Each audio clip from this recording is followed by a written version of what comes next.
Bu mega shokoladli tortni albatta siz ham bemalol uy sharoitida tayyorlay olasiz. Men sizga bu tortni 1 daqiqada o'rgatib qo'yaman. Eng avvalo ishimizni 6 ta tuxum oqini yaxshilab ko'pirtirib olishdan boshlaymiz. Shakarimizni oz-ozdan qo'shib, tuxum sarig'iga yog' qo'shib aralashtirib olamiz. Unimizni 2 qismga bo'lib, elakdan o'tkazib olamiz. Ikkinchi qismiga un, kakao, razlxetil qo'shib, elakdan o'tkazib, lopata yordamida ko'tarib aralashtiramiz. Ana o'shanda biskvitingiz cho'kib qolmaydi. Endi qolipimizga bir tekisda solib, duxovka pechida pishirib olamiz. Bu biskvit retseptini istalgan tortingizga ishlatsangiz bo'ladi. Biskvitimiz ham tayyor, sekin qolipidan ko'chirib sovutishga olib qo'yamiz. Kremiga esa shu kunlarda meni dastyorimga aylangan Keksanning qaymoqli kremlaridan foydalanamiz. Ustini bezatish uchun ham shu firmaning shokoladli pastalaridan foydalandim. Bu qaymoqning eng qulay tarafi shunchaki idishga solasiz va ko'pirtirasiz. 2-3 baravar bo'lib ko'pirib chiqadi. Biskvitimizni esa videoda ko'rsatilgandek chuqurcha qilib o'yib olamiz. Ichidan chiqqan biskvitlarni nima qilishimni video oxirida ko'rsataman. Biskvitimizni sut yordamida yaxshilab propitka qilib, krem, shokolad, meva va yana shokolad, keyin ketidan krem qilib, tortimizning ichki qismini to'ldirib olamiz. Biskvitimizning tepa qismini ham yaxshilab propitka qilib, tortimizni ustidan yopib olamiz. Bezatilishi esa oson,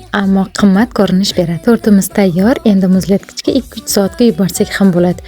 Ammo meni sabrim chidamadi, shu zahoti kesib yeb ko'rdim, shunaqa mazali chiqibdi. Videodan sizlarga bu narsani yetkazib bera olmayman, lekin ko'rishingiz mumkin. Ortib qolgan ko'rjimizdan esa kattagina trayfel tayyorlab oldim. Har doimgidek eng yaxshisini siz uchun ilindim. Siz ham do'stlaringizga yuborib qo'ying.